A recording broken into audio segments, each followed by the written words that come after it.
अनंत करुणानिधि, वात्सल्य वारिधि, सिद्धांत पारगामी, धर्म के स्वरूप को स्पष्ट दर्शाने वाले वीतराग भगवान महावीर स्वामी को भावों से वंदन।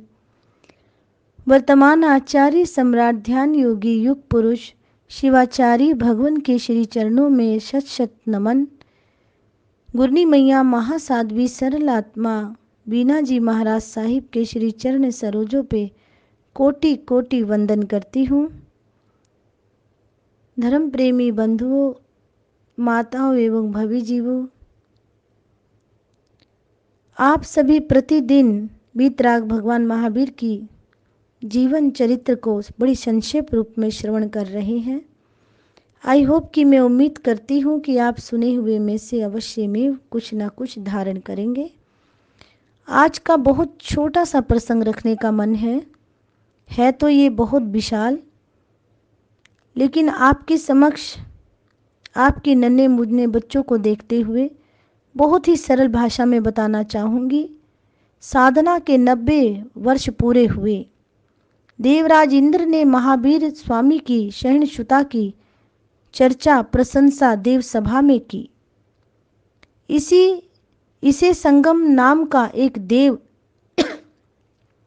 सहन नहीं कर पाया और वे वन में ध्यानस्थ महावीर की परीक्षा लेने के लिए पहुंच गया। अनार्य क्षेत्र पेढ़ाल ग्राम के बाहर पौलास चैत्य में महाप्रतिमा तप में भगवान महावीर ध्यानस्थ खड़े हुए थे। संगम देव ने अपनी माया फैलाई।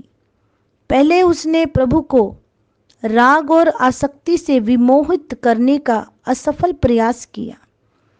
पिता सिद्धार्थ, माता त्रिशला, भाई नंदीवर्धन, भाभी ज्येष्ठा, पत्नी यशोदा और पुत्री प्रिय दर्शना का करुण क्रंदन विलाप सुनाता रहा। वे महावीर भगवान को मोहाकुल यानी कि मोहाकुल होकर पुकार रहे थे। देव माया थी। बड़ी देर तक ये लीला रची, परंतु भगवान महावीर पर इसका किंचित भी प्रभाव ना पड़ा। फिर उसने काम की माया प्रदर्शित की। अप्सराओं के नृत्य, मधुर संगीत अपनी माया से प्रस्तुत किए।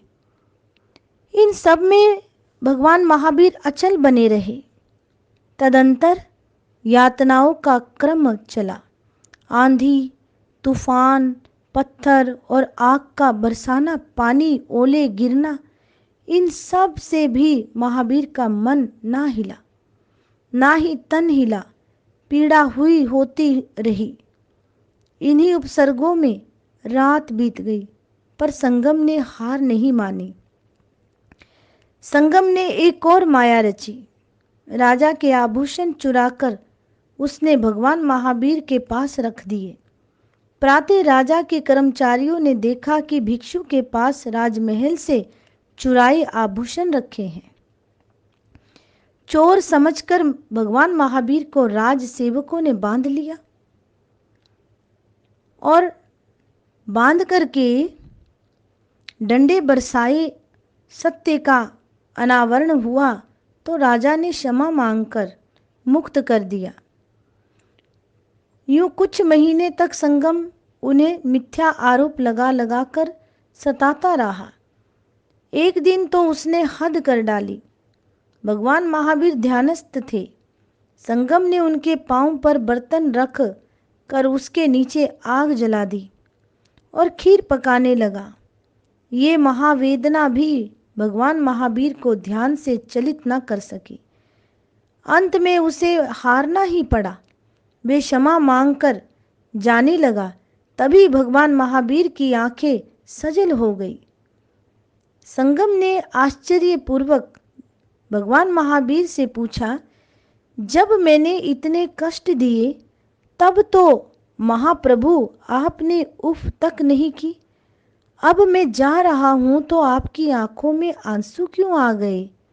भगवान महावीर ने कहा, संगम, मैं अपने लिए नहीं तेरे लिए दुखी हुआ हूँ। तेरे लिए दुखी हुआ हूँ।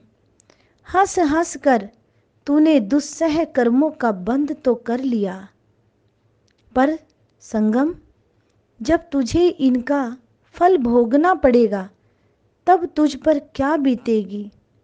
इसी दुख की कल्पना से मैं सिहर उठा हूँ और मेरी ये आंखें भर आई हैं। संगम पश्चाताप करता हुआ चला गया।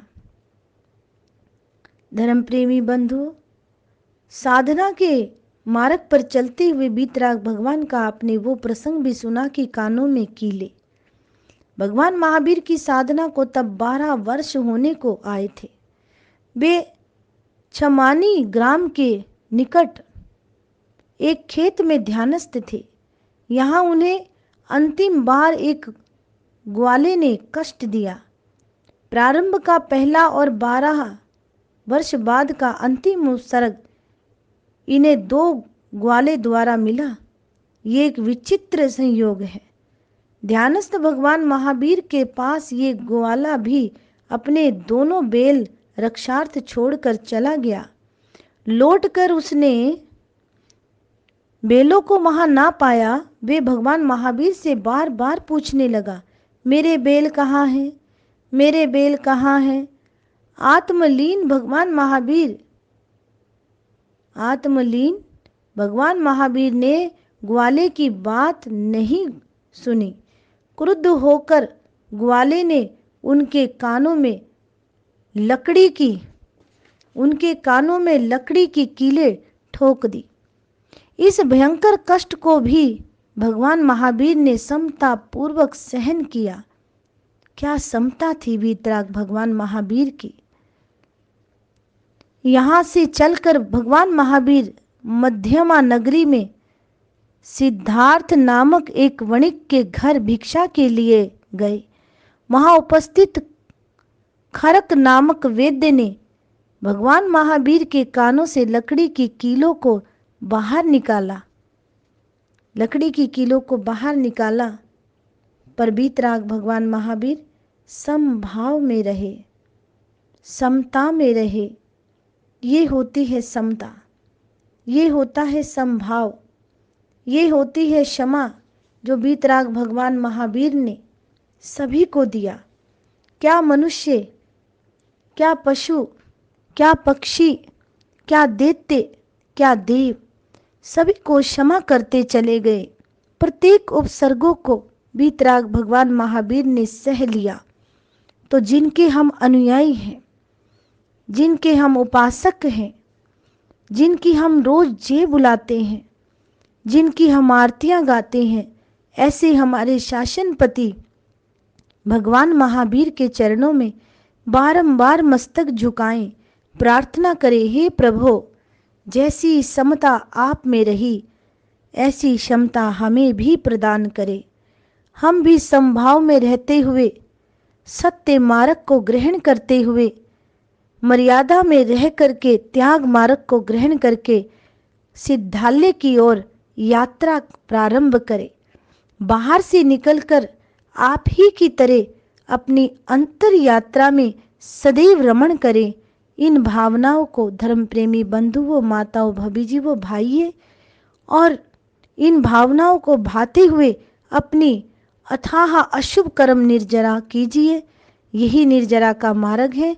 महापुरुषों की वाणी, तीर्थंकरों की वाणी सदा ही आत्मा का कल्याण करती है। इन्हीं शब्दों के साथ वाणी को विराम देती हूँ। ओम शांति। जय महावीर।